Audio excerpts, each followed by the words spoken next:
Yeah, thanks. Lucky enough to have Congressman Chip Roy join us here. He's luckily in San Antonio today, so get to meet you and see you in person. Yeah. We'll jump right into it. Yesterday, obviously a tragic event happening in Pennsylvania. What was your initial reaction? Where were you when you saw what happened to President Trump? Yeah, well, first, obviously I'm in Texas, flew home this last week. It's great to be in San Antonio with the Texas Restaurant Association, all these great local and small businesses. Yesterday, funny enough, I live on 10 acres. I was out working. And I was out with my dogs, and then I walked back, and then my phone. I walked back just a few minutes after it happened, and my phone's blowing up, of course. And my first concern obviously was in the health and the well-being of the president, the former president. And obviously as the facts unfolded, it became clear that he was okay.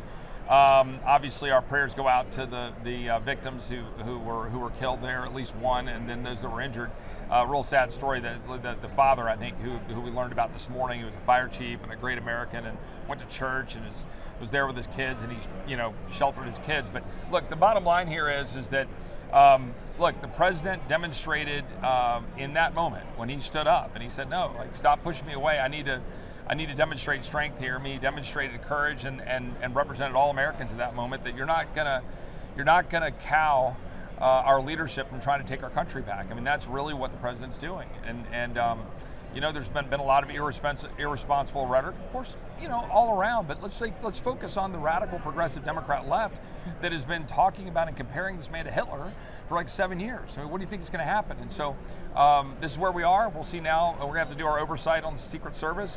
God bless the Secret Service that kind of rallied around the president on the stage. But how did it get to that point? How was there a shooter that was 130 yards away on a rooftop outside of the perimeter? And then what were the orders or the slowdown in the orders of those snipers who were there, who seemed to have the guy in his sight? So we have a lot we got to look into. I just did a call with the Speaker of the House, and we got a quick briefing from Capitol Police, but we still have, this week, are going to have to get the briefing from Secret Service.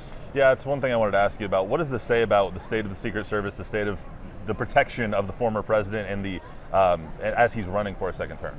Yeah, I mean, it raises a lot of concerns. Again, I'm a former United States attorney. I was the first assistant attorney general.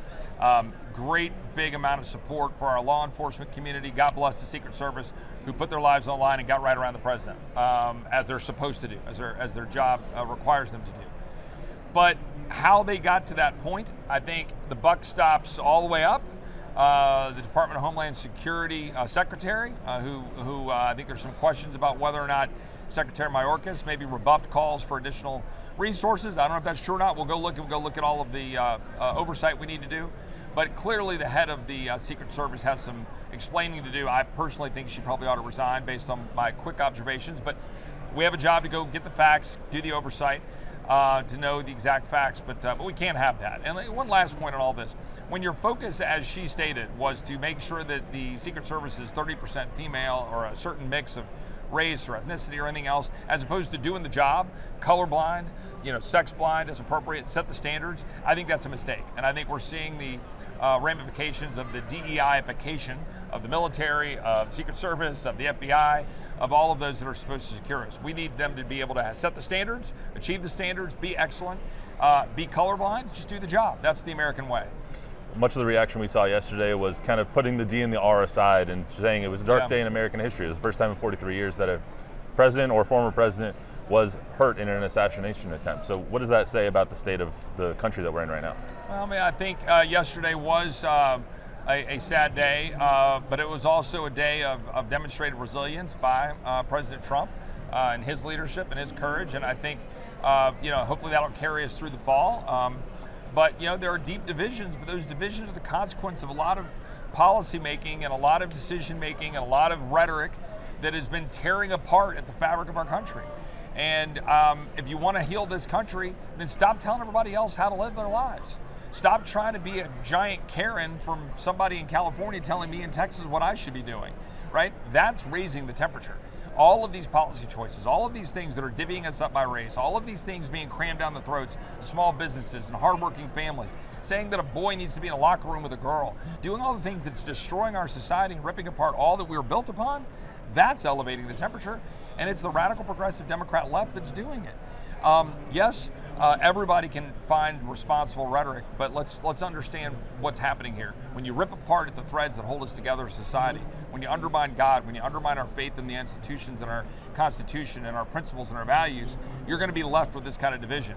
You want to get back to unity? Then let's unify around those values again. Do you think this kind of underscored or understated the importance of that unity is when it comes to, no matter what it is here in America, whether it's politics or whatever the case may be, having this divisive of an issue, this huge chasm in the middle of the two parties is equaling violence?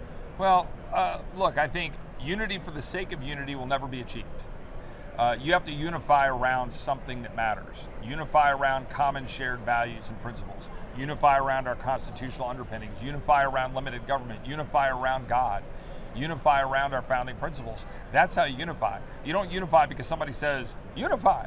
It's not something that just magically occurs, right? So I think that's what we got to remember. And it's something, by the way, I've been preaching inside the Republican Party. I get some of my own colleagues saying, we've got to unify as a party to beat Democrats. I'm like, well, okay. But you got to unify around something that you can rally around, and then people will want to follow you. So I'm inherently actually not that partisan, but I'm often at odds with my own party. I'm often at odds with members on the other side of the party, and then I'm happy to work together with both. It's not about putting a certain uniform on, it's about going out there and fighting for principle and having people rally around you. And I think that's what will unify the country, as Ronald Reagan did in the 1980s, and I hope as President Trump can do this fall. Last thing for you, many Democrats and many people I've seen on Twitter and on social media today have kind of said it was a 20-year-old that had an AR-15 once again calling for gun control. Where do you stand on those issues right now, since we just had a Republican former president get shot by a 20-year-old with an AR-15 from 150 yards away? How does that change anybody's perspective on this issue? Yeah, I mean, first of all, again, go back to the point that he should never have been able to get anywhere near there in the first place. Second of all, I don't know what the facts are yet about his dad, who had it, how he had it. All of those issues that I think are still going to come out in the press. But at the end of the day, you've already got a number of different provisions put in place to ensure that the people who shouldn't have weapons don't. I was a federal prosecutor, and I put felons in jail that possessed a weapon, right? Because we have felon in possession statutes to prevent that. I think there are lots of things we can do to make sure bad guys don't have guns, and make sure those who are not mentally well don't have guns. But at the end of the day, the thing that separates us from the rest of the world is an armed populace prevents the ability of the government to accumulate too much power. And at the end of the day, that's what I think is most important. Congressman, thank you so much for the time. Appreciate it. Send it back to you guys in the studio.